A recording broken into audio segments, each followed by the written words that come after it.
shout out to you, Geno Smith, because we don't normally get to hang around long enough to mess around. You look up and he's good. Geno Smith is 32, 33 years old. I can't remember which one it is.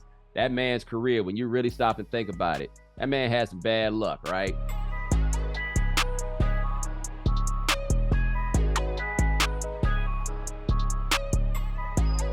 Ladies and gentlemen, welcome to The Right Time. My name is Bomani Jones. Thanks for listening wherever you get your podcast. Thanks for watching us on YouTube. Rate us, review us, give us 5 stars. You only give us 4 stars. I'm inclined to believe you are a hater. It is Foxworth Friday. Domonique Foxworth, what's going on? Friday. It's a Foxworth Friday on Friday. Oh, did we have it on Friday last week? Yeah, we back. Yeah, we back. Yeah, I'm excited, man. It's some good stories, some good games. I wish we could bring our text messages to the air sometimes. I know we can't, but we're going to give y'all a better version of the text chat. Yes, I wish we could. I'm glad we don't. By the way, you're looking mighty brazy over there, dog. Things all right over here. Just saying, just looked at the hoodie. I was like, oh yeah, man, that is looking good and brazy. Yeah. I went shopping in New York last week and I forgot what it's like, because like I've been with my wife we've been married for 12 years and we've been like dating for longer than that, obviously. And I think a lot of guys can relate to this, guys like you, Bomani, and me, who like aren't necessarily like into fashion, like what's happening. But when you meet somebody new and they take you to figure out what's up with your style because you haven't paid enough attention to it, like my wife was treating me like we just met. Took me to Bloomingdale's, took me to a couple other places. But yeah, first she took me to the expensive places where she shops. And I was like, nah, let's step it down a notch. And then hooked me up, spent some bucks on some clothes, and I was feeling good. Yeah, the biggest thing for me on that was, so none of my clothes fit. Got it. Look, once we got out of the late 90s, early 2000s, I was like, you have to realize we had a good decade where what does fit mean?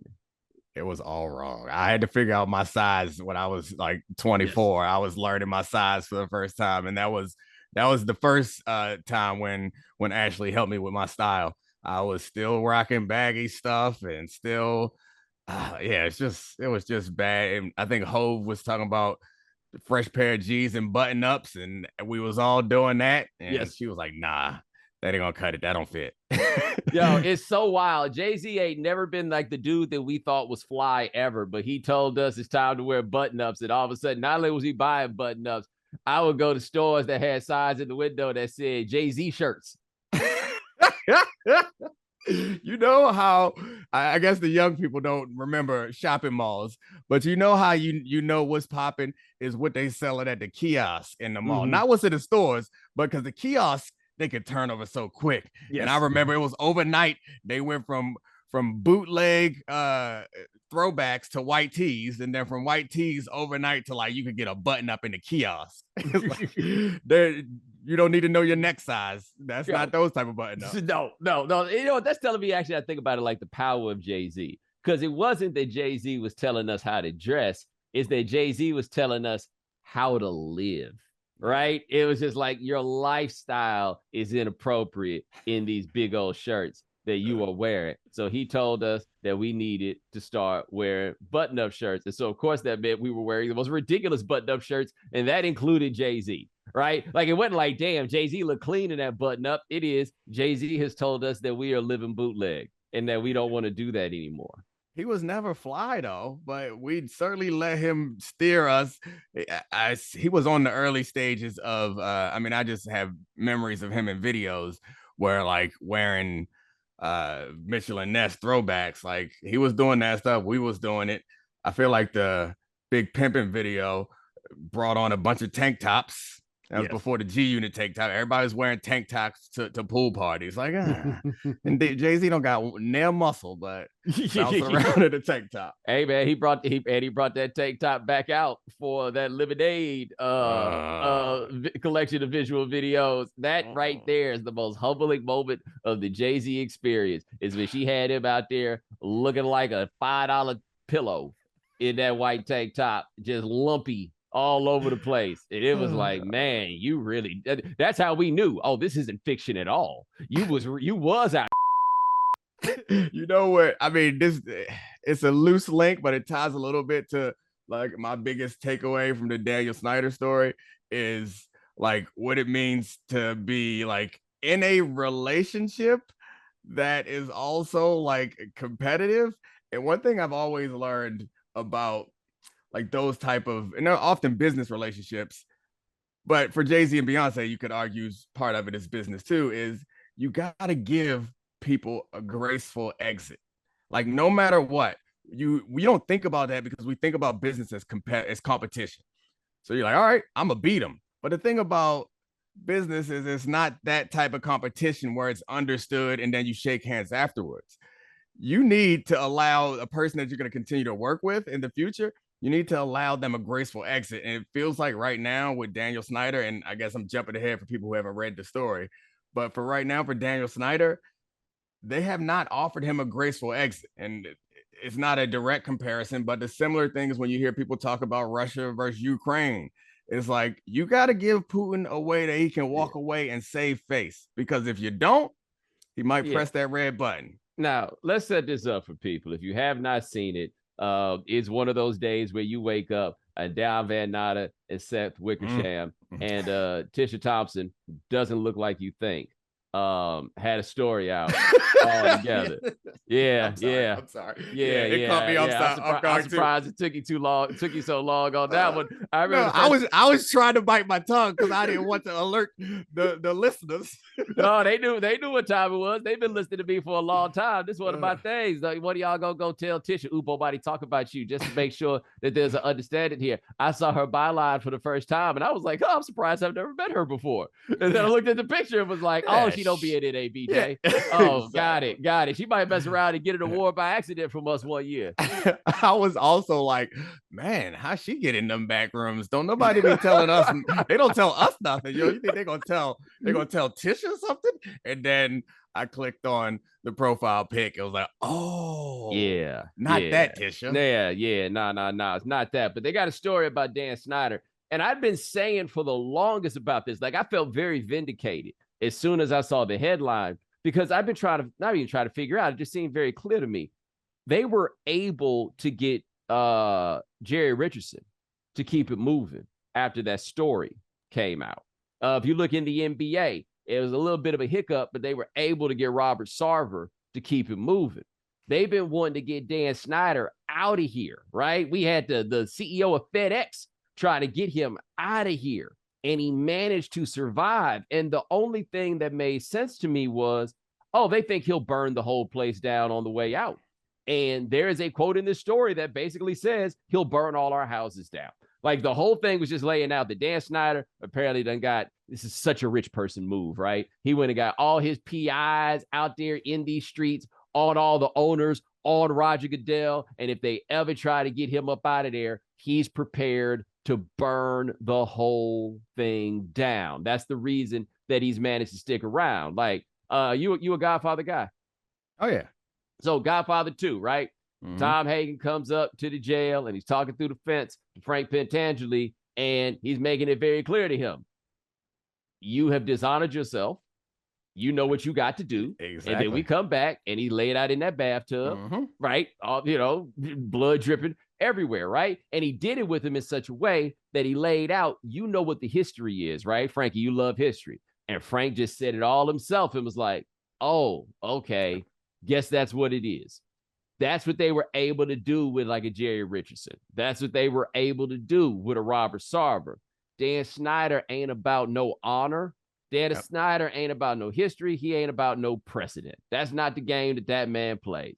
And he is ready to scrap this out because owning this team means something to him that it doesn't really mean to anybody else in the league. Nobody, like, this is his childhood team, right? What he is the owner of the Washington football team. I guess they're the Commandos now, right? Mm-hmm. That's his identity. That's all of it. And they want to get this dude out of here so bad, and nobody's trying to be the one to step up and make it happen because they know he gonna wreck shop. I think that all of us who are not multi-billionaires, owners of teams, I think we always fall back on when they got so much money. Like, I don't care. I'll walk away from how much money he gonna make. But once you get to a certain amount of dollars, and even for me, like, there's nowhere near that money. But like, once you get a certain amount of money, like, the impact on your life for more or less money is marginal. So like, if Daniel Snyder sells the team, he's not going to live a better life than he lives now.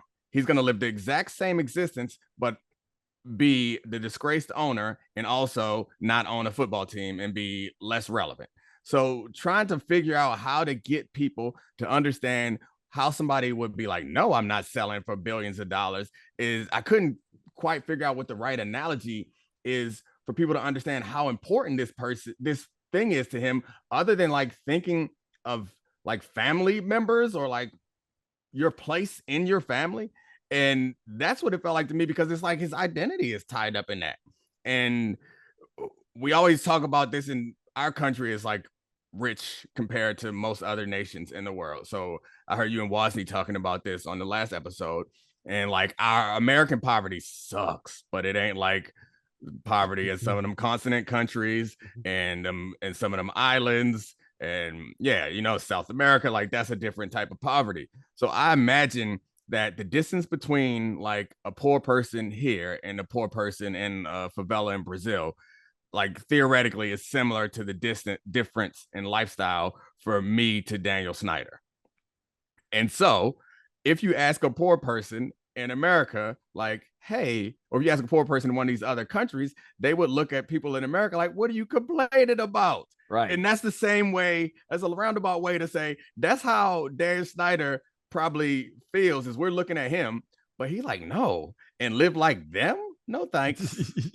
The thing for him is, this is who he is. Like, exactly. If you want to make another comparison to the other end of the economic spectrum, it's kind of like when people start talking about, hey, man, this coal thing, COAL coal, it's over, man. Y'all need to get in here and start learning how to code. But they're like, yo, but this is what we do. This is who we are, right? Dan Snyder, who he is the owner of the Commandos, right? That's who he is when he walks in all these rooms. That's the reason why when you say his name, you don't have to explain who he is. Like, his identity is firm in that. The other thing is, it's not like he'd be selling high, right? Like, yes, in theory, he'll be selling high because he paid like $800 million for the team, and now it's worth over $5 billion. But he would be selling in shame. He would be selling because they told him to sell, and he don't want to sell. Like, that was the thing with Donald Sterling, when they made him sell the team. They're like, oh, what a punishment. He gets these billions of dollars. Huge punishment for that man, because that's the man that don't sell nothing, right? Like, you're never going to be able to bring these rich people to their knees unless you throw them in jail. That's not going to happen. But with him, he does not want to give up this team. You're like, yeah, well, you got all the money, but what I'm going to do now, right? Exactly. Where am I going? What room am I getting into? And so for the league, I found this to be interesting, because the point that they bring up, and I don't think that people think enough about this one, he's dragging down the bottom line. Like, think about this, right? They built that stadium, and they built that stadium in 1997, I want to say, is the year that it opened. It's too big, right? Like, they built it with 90,000 seats. 90,000 seats is too many seats, but it ain't like they never sold the bad boy out before, right? Yeah. Capacity at that stadium now has been taken down to 64,000 seats. In a top 10 market, they can only sell 64,000 tickets at most to an NFL game. Crazy. That's it. That's it. When people show up, it's way deep for the other side. Like, when the Eagles rolled up in there, it was mighty green in there. And you live in D.C. Yep. It is so wild to me how indifferent he has turned one of the more rabid franchises in the league. Now, look, you ain't going to get me out here lying about the history of the team. People are like, oh, the team has so much history. The team has the Joe Gibbs era. The rest of it, they're one of the worst franchises in the history of the NFL. But people still loved them. They still turned out. They still went crazy about them. Nobody cares. Yeah.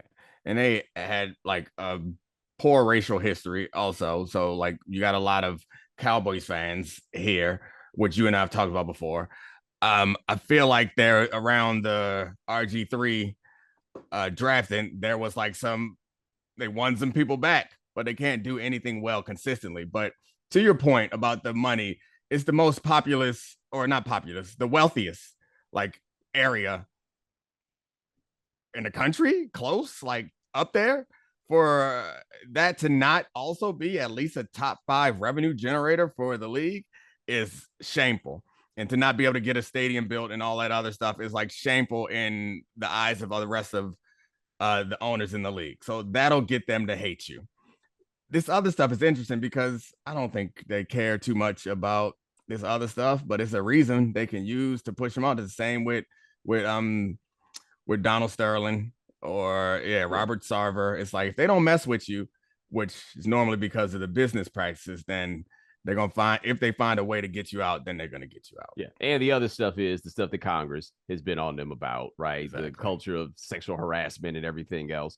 Also in the story that I found interesting, another on that, I told y'all not to get so gassed up about Jason Wright, that black dude who got that job working for them. Now, part of why I felt that way was everything on his resume looked like one of the white dudes they would hire. He just happened to be black, like McKenzie and all of that stuff. I was like, let's get a little show and prove. But in fairness to Jason Wright, he ain't really got the chance to show and prove. Because my point also was he's still working for Dan Snyder, right? Like if Dan Snyder thought there was a problem with the culture wouldn't have been the culture. Like it's not like Dan Snyder's going to be over his shoulder like, you got to fix things. And what?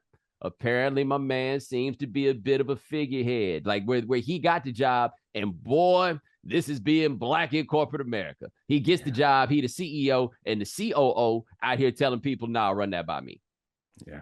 Right. That's terrible. And that guy's out of there. Women who have been in high positions as they've, claim they trying to fix things, they're out of there. And it sounds like they don't feel like Jason Wright is actually empowered to actually do anything to make any changes in the situation. But it gets back to what we talked about with Sarver, man. It's a tough go because the team ain't yours. The team is his. Mm-hmm. But one thing that's hard to turn back on, and this comes up in sports, and I don't think people really get this. It's general. People stop going to a business when they hate the owner, right? Like your favorite restaurant, if the manager come break bad with you, you're not coming back. Like if a waiter messes up something or whatever, you might let that slide. But if you don't support the proprietor, like, are you familiar with the Slutty Vegan restaurant in Atlanta? Mm-hmm. Right, it's a big thing. And so Pinky, the woman who runs that empire, CAU, by the way, I was on a panel with her, and the point that she made always was about selling a business. It's like to sell a business is to sell a story. Like you got to give people a story, a narrative that they can believe in, and then you go from there. The story that Dan Snyder is given is one now that nobody believes in. The story at first is that he was self-made, right? A kid that grew up rooting for this team. And then at like 31 years old, he was able to go make it happen. They don't have a story to sell right now. And so you're mediocre and you don't have a story to sell? Man, listen. Yeah. I think he was 34 when he bought the team. And the idea of everything that we do, we have so many choices. Everything we do says something about us. And it says something about us to other people, and it says something about us to ourselves. And being associated with when they were called the Redskins, you don't want that. Like most people, particularly in a very liberal part of the country, like Washington, D.C., most people like, I don't want to be associated with that. And then you go from that to the biggest outward face of this is Dan Snyder, and he's associated, and the whole organization is being accused of all types of sexual misconduct, workplace sexual harassment, all that stuff. It's like, I don't want to be associated with that. Like in these circles, you don't be like, I'm going to the Skins game. Like, can you imagine like wealthy left-wing people out here in DC? Like, I'm going to the Skins game. It's all that. And it's like, I'm gonna go watch, even now, I'm gonna watch the Commanders and support Dan Snyder.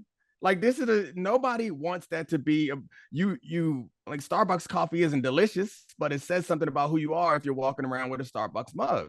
And the same is true, and probably even more true about the sports team that you are associated with. Even though the Wizards haven't been good, ain't nobody ashamed to go support the Leon Sisters. They are fine with that. The Caps winning championships, the Nationals won a championship and making some real silly decisions, but all that stuff is happening. But their brand is not tainted to this degree by decades of foolishness by Dan Snyder. So yeah, I don't know. He thinks that, said in the piece, that he thinks that if he could get the right quarterback, it would make everything better and and build a stadium. I don't know if it would, because it doesn't change the fact that I guess then the quarterback becomes the face that people are comfortable being associated with. Well, the question is, how right does the quarterback have to be? Because also something that was also interesting in the story that confirmed, because he technically ain't the owner of the team right now, right? He's not in charge, but they filled in something everybody else could have guessed. Let's go get Carson Wentz. Totally a Dan Snyder move, right? Like, that is such a Dan Snyder move. Let's go get Carson Wentz. And you see how that one is working out. Got Ron Rivera out here saying things that he don't even need to say about that, man. What's the difference between us and the rest of the team? Duh, quarterback. They in a division with Daniel Jones, and they out here, and he's out here like, issue for us is quarterback. Not that he's wrong. You just didn't need to say it out loud. You're not new here. Yeah, when I heard that, the first thing I thought was that was directed at somebody else. Carson Wentz is collateral damage. And now it seems to be quite clear after this piece came out is that was directed at Daniel Snyder. Because, like, if Ron Rivera, as was reported, brought Carson Wentz in, I ain't never seen nobody treat their own project like that. No. That's not, like, that ain't what you do. If you bring some mac and cheese and you, like, put a little too much salt in it, you're gonna try to work around. You're like, it's all right. It's gonna be okay. But if somebody else bring it, you're gonna be whispering behind their back. Give us high blood pressure, all that salt in that mac and cheese. Like, it seemed quite clear, because that's how you behave when it ain't your project and your name ain't on it. Man, this is that. There's so much that's gonna go on there. The question is this, though: are they gonna be able to get him out? Because this was a pretty Don and Seth. Tisha, I'm less familiar with her NFL work, right? So I don't want to act like she's not here. But Don and Seth, I'm very familiar with what they've done with this. Somebody is like, yo, we got to get this dude out of here, man, right? How are we going to do it? We are going to express our exasperation. We're trying to get out of here, and our fear that he is going to expose us all. I actually think one of the funniest stories in there, apparently in 2003, Dan Snyder tried to get the Super Bowl played in Washington. And you got to understand that the only outside cold weather Super Bowl that we've intentionally had before was that one in New York. That one in New York. You see, you understand what I'm saying? Yep, it was in New York, right? We talk about New York. And by the way, that was in January of 2014. In 2003, Dan Snyder knew he was swimming upstream trying to make that happen. And he didn't get it and went off when he did not get it. Apparently, the owners of the Cardinals, the Bidwills, are beloved, which, by the way, tells you a lot about NFL owners. If you know anything about the Bidwills, and you ain't going to tell me them jokers are contributing to the bottom line. But anyway, he, launched a broadside against the wrong people because, that's a venerable thing. They've been owning that team for almost a century. Like, they've had that bad boy forever in what they were doing. And Snyder went and bombed them. So he got no homies in the owners' ranks other than Jerry Jones. And the story wanted to make it clear Jerry Jones ain't really his homie no more. I don't want to make any leaps, but given who's involved in the story and how the story was framed, yeah, it all comes down to, some people ain't got your back no more. Yeah. Like I read that and I was like, I bet Bob Kraft ain't got your back no more. I bet Jerry ain't got your back no more. And if Jerry don't have his back, he got a problem. But what can they do? Because I do believe he'll burn everything down. He is in this for Dan Snyder. Hard stop. Yeah, I mean, that's back to my point about understanding that you got to give people a graceful exit. And if he don't want a graceful exit, he don't want to exit at all. But you got to think from your perspective strategically, like, how am I going to help this person walk away with their dignity? Because it's all about making decisions. And you either want one thing to be so attractive they can't refuse it, or one result to be so devastating they can't accept it. And they're not giving him anything. Because, like, right now, it feels like the option is walk away in shame or stay here and blow everything up. They corner my man, which I think is a risky move if that's what you want to do. I would make this argument, though. It is entirely possible that they offered him the graceful exit, or not that they offered it to him, that the plan was to offer it to him. And they're like, Dan, I just want to talk to you about what's going on with these other owners, and what's happening here. And his first thing is, I'm going to tell you right now, I ain't selling. Yep. Right. Like, boy, you ain't got to say another word. Like, Dan. No. You think I can't tell what's going on here? Right. You think I open a Chinese restaurant in the middle of the hood and I don't know what's going on? I represent. I am not selling this team. Right. Oh, okay. Well, okay. Look, Dan, we wanted to talk about something else, but clearly this is not a good time. So we'll just call you a little bit later, maybe see if we can set another time and get this thing figured out. There is no way that you could propose the graceful exit for this man because he don't want to exit. I would think in a time like this, y'all need to be talking to who is technically the owner of the team. You need to be going to Tanya and being like, look, you've been through a lot. You know how important life is and how these moments are precious. This stuff, this stuff ain't even important, right? Like, don't you have things that you want to do? Don't you have places that you want to go? They never. That's their best bet is to try to go through her. What makes you think? What makes you think she want him to have more free time? She might be going to these places that she want to go right now without anybody that would get on his nerve. Like in the first part of the piece, it hits on what I think is one of the most important points is he's lonely. Like you need to keep a tether to reality and a tether to society, no matter how big. And I think it's probably impossible to do when you get to a certain level, which is why it feels like at least all the billionaires that we know of are weird as hell. But it feels like he got successful. He got this team and he just got increasingly isolated. He got increasingly tied up in this being his identity. And now he's at a point where he has nothing that means anything in life to him other than his team, which is like, all right, well, if nothing else means anything, then we can't offer you anything. And we want to get you out and you don't want anything other than this. There's no alternative. Yeah, that guy is a dangerous guy if he has all the information that the piece suggests that he has, which I don't see why he don't, but we'll see if it goes there. What has ever made that man cool in his life? This is the coolest thing he's ever been, the coolest thing he will ever be. This is what he's got. And it's worth noting, he bought this team from the estate of a man who has a legitimate argument for being the greatest owner in the history of professional sports. When he died, Michael Wilbon wrote a column that was like, look, I was never close with him. That was not my guy. He's the best owner in the history of professional sports. What was Mike's argument? Well, you got to keep in mind that he had the Lakers. And Okay, he had that run, and then they made, they won those 3 championships, got the stadium built, and keeping in mind, he did this with a historically dreadful franchise. Like it's if you are my age, I'm 42. You don't think of Washington that way because they won 3 Super Bowls in 9 years in your lifetime. But you take those years, you take the Joe Gibbs years out of the sample. The only team with a worse winning percentage that goes back is the Cardinals. Like that's how bad. Go look up the history of that football team. So with Cook, if you were the man that oversaw this team becoming a winner, right? Yeah, you got a pretty strong argument there in place. And so that's what Washington fans went from. Like one of these, I'll do what it takes. And to be fair to Snyder, he is a I'll do what it takes guy. He just don't know what it takes. He just be doing stuff. No, he thinks he knows what it takes. And he's like, oh, I know what it is. It's this guy.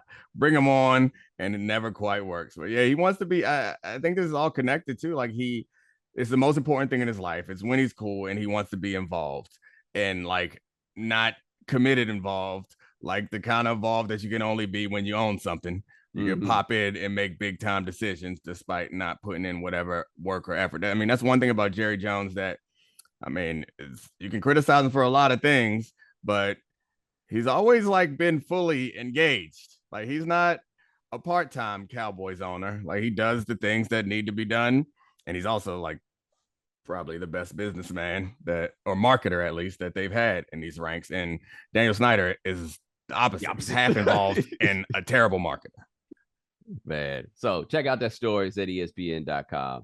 We'll talk a little bit what's going on here, week 6. So a couple things I want to get to. We went a little long on that, but I still want to get to a couple things. Domonique, one thing you and I talk about in various ways is the black quarterback situation, right? I know that's all we be talking about. Yeah, okay. But there's still interesting things that are going on here. Number one, shout out to you, Geno Smith, because we don't normally get to hang around long enough to mess around. You look up and he's good. Geno Smith is 32, 33 years old. I can't remember which one it is. That man's career, when you really stop and think about it, that man has some bad luck, right? Bad luck number one. And I contend this is huge.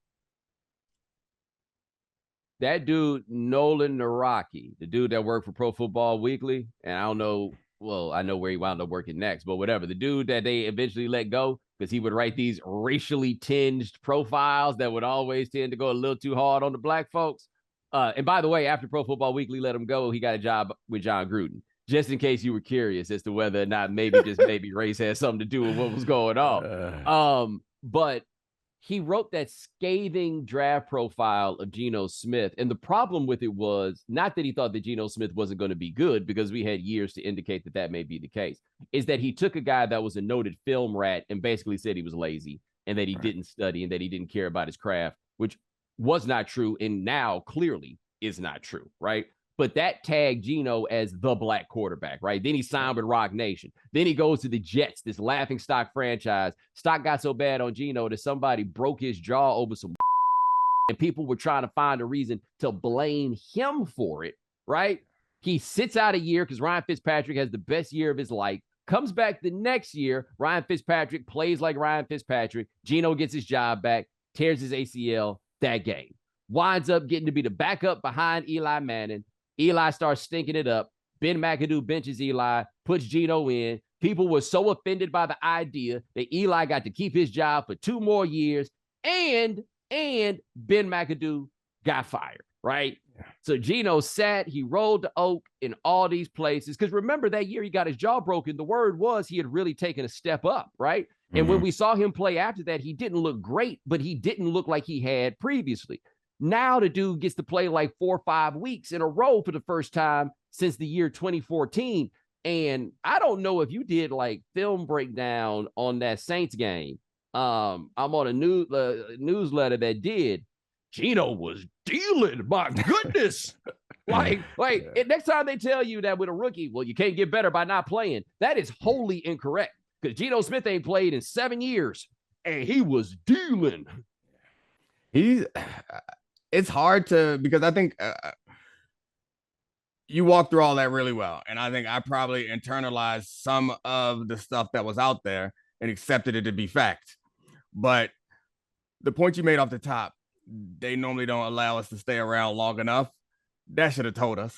If you got, you got a black quarterback who's hung around the league this long as a backup, he must got something, because I like, why you keeping him around unless you think that he actually can win you some games? That's just not how it works. The backup quarterback is like the quarterback coach's friend, a friend of the starting quarterback, somebody like that, a coach's son. Like these are somebody who knows something about it. Like that's who the backup quarterback is, unless you have like a real one of these high level backups. And so for Geno to bounce around all these teams and stick in all these places and have Ben McAdoo of all people, I don't know not that much about him, but he don't strike me as a progressive thinker. Ben McAdoo was like, this guy gives us the best chance to win. My job is on the line. Let's put him in there, And so for all that, like, yeah, you're right. But I wasn't expecting much out of Geno this year. I expected them to stink and him to stink, and they don't stink, and he's good. Yo, and Pete Carroll is like, say something about me now. What you got, dog? What, I'm just saying. What Pete? Nobody, and who knows how this all plays out, right? Like Russell Wilson might get the hang of this new offense, everything be okay. Geno could fall apart for the rest of the year, but for right now, Pete Carroll, like, You got a problem with me? Say it to me now. I told you I told you I ain't need to put up with all of that. I told you I'll need that. Let me tell you, let Geno keep balling and let them stories start coming out of Seattle. Like, dude, what a leader. What a great guy. Everybody loves him. Pete Carroll is like, I did this. I told y'all. I can't wait for the profile that they do on Geno Smith. He keep balling. Right now, by QBR is Patrick Mahomes, Josh Allen, and Geno Smith. I won't read the names afterwards because it hurts the credibility of the claim that I'm making. Cooper Rush, Jacoby Brissett.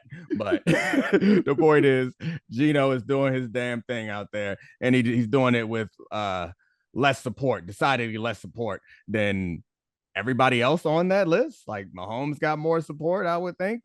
Allen does, Cooper certainly does, Jacoby Brissett certainly does, Herbert's after that, and Lamar's after that, like Jalen Hurts after that. Geno, he's doing his thing, and Russell Wilson winning that Super Bowl and having some good seasons after, like, just changed because we all accepted that it was antiquated as Pete Carroll that was the problem. And maybe we making too much out of this season, but it sure seemed like Pete wasn't the problem and Russ ain't the solution. Yeah, that's the best way to put it. That's the best way to put it. By the way, speaking of the black quarterback situation, we got 2 Americans rivalry week. Though it's not really 2 Americans. We got Chiefs Bills. Josh Allen out here on the Duke basketball tour. I'm going to take down all your black heroes like Lamar Jackson. Already he caught that. He caught the L. Was it last week he caught the L? Week before, because they played the Bengals. The Ravens played the Bengals. That's right. Last week. So it's the week before. Now he's out here with Patrick Mahomes, and there is very much a Willie Mays, Mickey Mantle sort of situation that goes on with the Josh Allen, Patrick Mahomes thing. Because look, man, Mahomes is the one until you give me a hell of a reason to think that he's not. Josh Allen gets out here and wins the Super Bowl. That's normally what it's going to require for you. But the way we talk about Josh Allen, and by the way, the way we talk about him is earned. Somehow we stop talking about Patrick Mahomes that way, like he's not Patrick Mahomes, right? Like he has a level of accomplishment at this point in his career that you can't say that any other quarterback, at least I can think of, could say that they had, like team success plus individual success. He's still out here balling. He's still out here killing it. And we are in such a rush to make the Josh Allen thing into more than it is, when what it is already incredible. Yeah, we love new. And I mean, I think a lot of men can understand and agree with me. Women too, I guess. But new is better. He came in the league 1 year after Mahomes. They became starters at the same time. Josh Allen ain't even new. He's just white. He's white, but I mean, I'm certainly not discrediting the impact that that's had. He's new, he's white, but there's still story to be told for him. Like, let's be honest.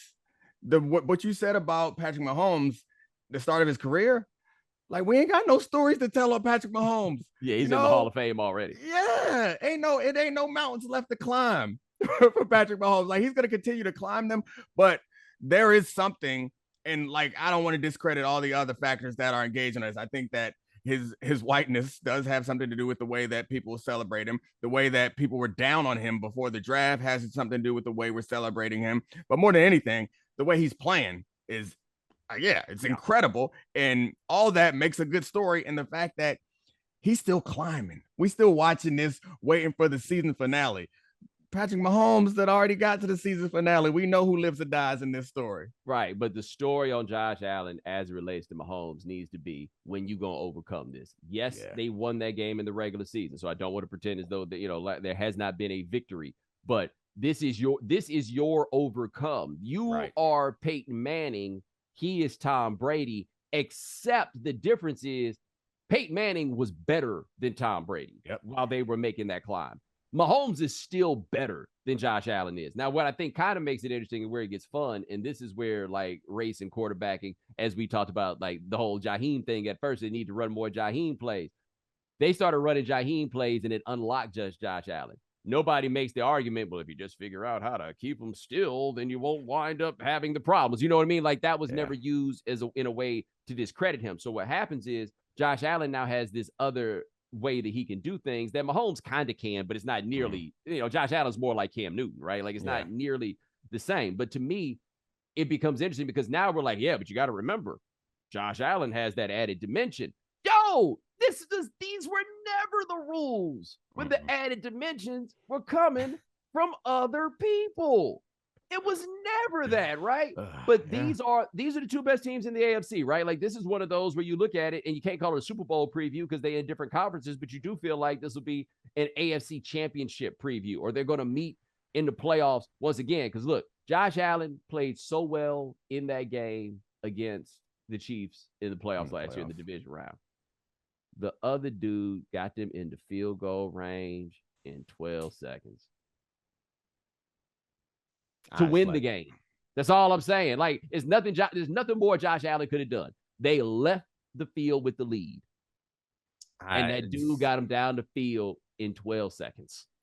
I'm so mad at the second half of that Bengals game for the Chiefs, because while we remember how great that game was for Mahomes and Allen, it's an all-time classic.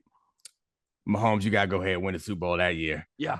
So we can remember this run. I need to remember this run forever. We still talk about that game. You think how rare it is that we have playoff games that didn't have anyone who even made it to the Super Bowl in it, that we still talking about? Like, how often, I was going to say the Music City Miracle, but they went to the Super Bowl and lost. Like, they didn't even get to the Super Bowl.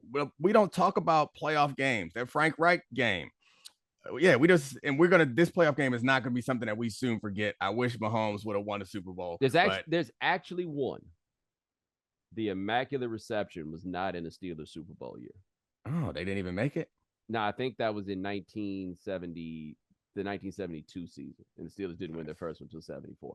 That's the one, right? But that even then, that required the most play that has ever happened in the history of anything. We also, by the way, we got Cowboys and the Eagles. We'll see if the Cowboys are dumb enough to throw Dak Prescott out there. I'm like, now if it's, I'm not sure he can't play. If the issue is the thumb, then we're not doing this. But man, this boy Jalen Hurts trying to make me a believer, and I am not a believer at all. I've just been like, I'm very good for him, but not a believer. But man, he just looking at me like, what you want me to do, dog? Yeah, I mean, the people who are not believers, all you have left to hold on to is do it in a big game. Yes. And then if he does it this week, then you got do it in the playoffs. But that's all you need. I mean, you got plenty of time to still hang on to it, because you're like, hey, yeah, it's September, October, with a talent advantage in every game that they've had. Like, yeah, you out here Alabama Jalen. That's different. Yep. That's different than what we asking of you. So yeah, the reason why, and we've talked about this before about you and I, where you are in your ability, your journey to avoid personal biases, you're further down that road than me. So I'm predisposed to want Jalen Hurts to succeed, and I'm looking for reasons to believe in him. And I had those reasons last season and this season. So coming this season, I believed them. I picked them to go to the Super Bowl and lose to the Chiefs. So the one major drawback against him was, or knock against him, was like playing from the pocket and also like rolling left and that sort of stuff. He's done those things well. The knock against him is like, you ain't done it against anybody good yet or in high leverage situations. But they put that man in prime time against the Vikings, and he went to work. Like, that was his big moment to me, like his coming out party. Like, oh yeah, this is really real. If he can continue to do that, the problem is nobody's perfect all year. And when people are like already positioned to want to hate on you, you can't slip up at all. And he mess around, have a bad game at the wrong time, and everybody go like, see, he can't beat nobody good. It's like, okay, everybody loses, but we'll see what happens. By the way, Lamar, as I'm talking about the Josh Allen tour, Lamar get to come up and play against the Giants in the Daniel Jones situation. Speaking of people, I told you this a long time ago, man. Been a tough decade and change for the white quarterback, man. People doing a lot of work to try to hold on to whatever chance that they wind up happening. I would recommend to Lamar Jackson to get you a dub, sir, in this game here, or you're going to hear lots about it, and I'm going to hear way more about these mediocre Giants than I want to. Like, the Giants are absolutely, for me, on the, hey, I can't blame you for winning the games you played. right? Like you won the games that you played. That's what it's supposed to be. Let me get a look at what their point differential is, because I feel like it's not that significant. They are 4-1, and the point differential is a whopping +10. To put that in context, the Jaguars are 2-3 with a point differential of +31. It's not good. That's Minnesota, by the way, too. Minnesota got a point differential of +13 on their 4-1. Yeah, that's so. The Giants, I think what's most interesting about the Giants is they knew they were in the rebuild before this season started. I hope they don't think that they're not. Like don't let these couple wins convince you that you're not in a rebuild. If you're watching these games, the way that they're winning, like it's something that we're giving a lot of credit to the coaches for. You know why? Because we don't know how else to explain it. Like I think that Daboll is obviously a step up from their recent coaches. Their recent coaches were like real high risk decisions. Brian Daboll feels like a more traditional way to go about it. And so, like, for whatever it's worth, I know it wasn't as ugly as the Urban Meyer situation where we just use like, oh, back to normalcy. Like, based on what I understand about what was happening there, it is obviously not that big a jump, but this is like, there's a bit to be gained just from going from what was happening before to like something that's normal. Mm-hmm. And like being competitive in these one-score games means that you're going to sometimes win more than you lose. We'll see what happens at the rest of this year, but this does not feel like the reason why it matters so much. And I don't know if you've touched on this at all, but it's something we've talked about it on like other football shows is this is a decision year for Daniel Jones and for Saquon Barkley, and you can't franchise them both. What decision you're going to make, I don't know, but I feel like the cap flexibility to rebuild this roster in the right way is more valuable than holding on to either or both of those players. But if they make a playoff run, which, I don't know what you do, and then they're going to convince themselves that another year under Daboll, Daniel Jones is going to be Jaheim. Hey, saw with Blake Bortles. It happened once. It happened once. By the way, one thing I just noticed, oh boy, Russell Wilson's playing on national television again this week. They have the Monday night game. Yo, let me tell you something too, man. Apple News want me to hate Russell Wilson. They gave me a Russell Wilson section that I did not request, and all it was all these different team blogs saying, glad we don't have Russell Wilson. That's all it was. But number two, before we go, and maybe I shouldn't do this as we're moving quick, but Fred and Bob pointed this out. Steve Wilks, the new head coach of the Carolina Panthers, after they fired Matt Rule. Steve Wilks is the one of the plaintiffs in that coaching lawsuit, the Brian Flores suit, right? He got the interim gig after they let Matt Rule go. And the first thing he did was fire Matt Rule's defensive coordinator and put a brother named Al in charge of that defense. He may not get his reparations in court, ladies and gentlemen, but he was going to get a little something right here. Yeah, the Steve Wilks. I mean, I don't know if he's a good coach or not. It felt like he got a bad deal in Arizona. He got one season, and there's a chance that he was a terrible coach and they needed to get him out there. But they gave him one season and brought in Cliff Kingsbury, which didn't seem to make sense. But it feels like their interim job is the black, like we talked about this before, they're black jobs in coaching. That like they're going to go ahead and give a black guy the job in Houston when everything falls apart and then replace that black guy with another black guy. They're not bringing in people to take over that Jacksonville job. Like those are not the jobs that the black coaches get. But interim coach, oh, they can't wait to give you 10 weeks to prove yourself and then feel good about themselves after you failed with the team that obviously was headed down the wrong path, or you wouldn't have fired the other coach. Like that's the Terry Robisky special. Yeah, he lived that life. Yeah, that seems like it's a terrible thing. So like I kind of fully expected a black coach to get that interim job, but we'll see what happens when they come back around. If you remember when Matt Rule was hired, what's the guy? Peppers? Oh, Teppers. Yeah. Tepper, yeah. Yeah. Tepper he made that quote when he hired Matt Rule that he reminded him of myself.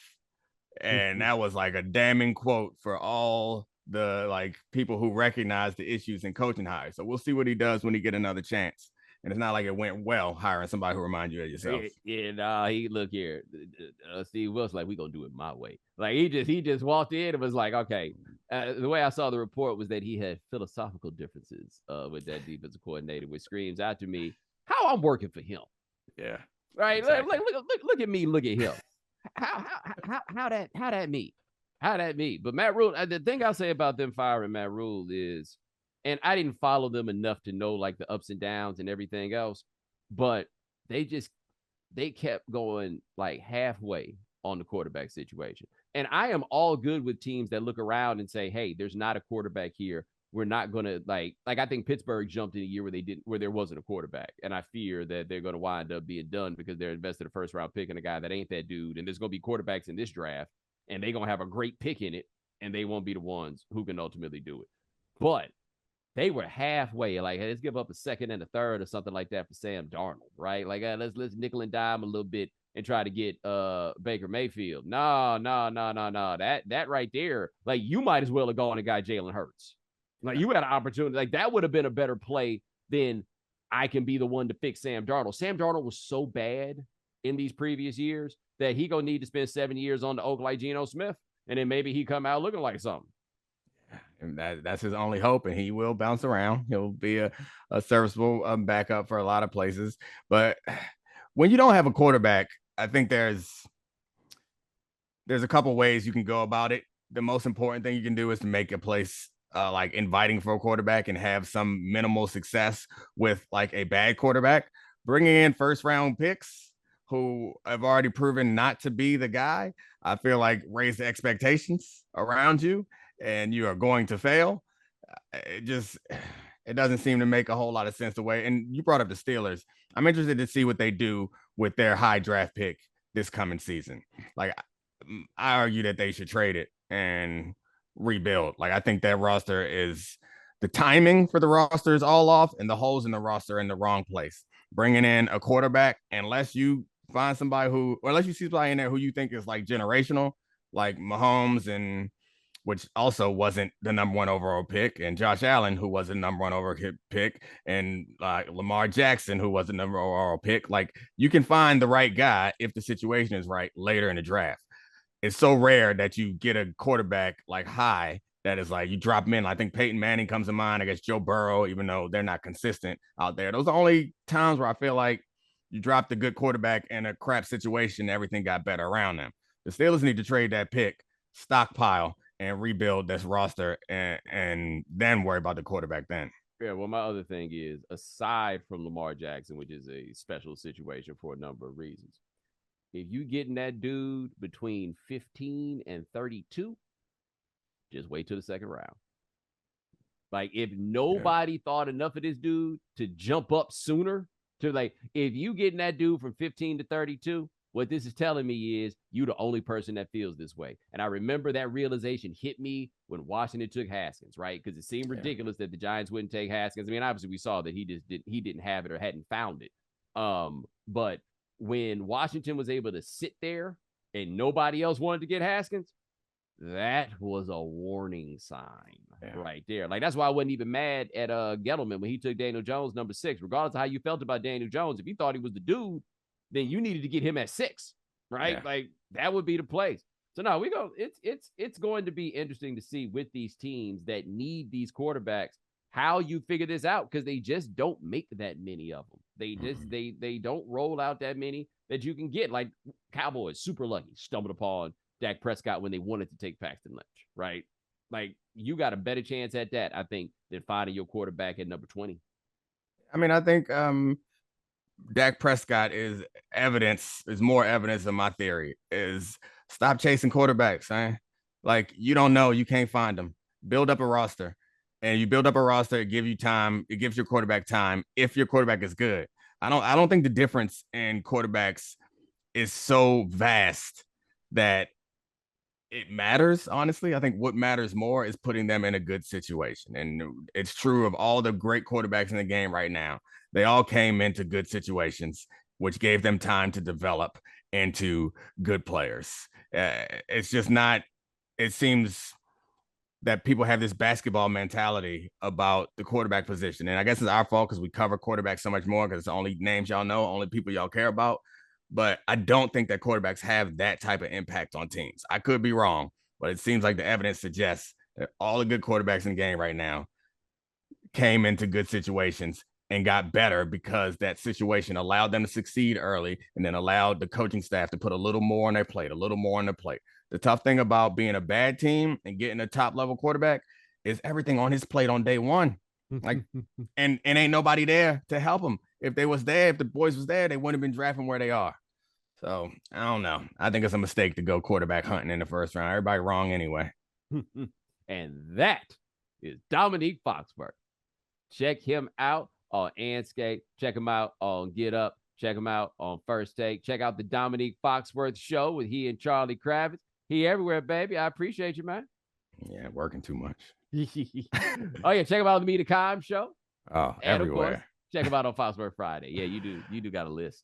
Yeah. All right, brother. I appreciate you. I'm going to go take a nap. Hey, man. All good. And ladies and gentlemen, thanks so much for joining us here on The Right Time. We do this 3 times a week. Adi Khan and Dan Stanchik handling things behind the scenes. Thank you, gentlemen. Remember, hit the voicemail line, 860-516-4119. Let us know your stories about that time you co-signed on somebody's loan and learned that you should not co-sign on people's loans. You want to extend it just loaning people money, you can feel free to do that too. 860-516-4119. Remember to follow The Right Time. Rate us, review us, give us 5 stars. You only give us 4 stars, I'm inclined to believe you are a hater. We'll talk to you guys in a couple of days. Take it easy.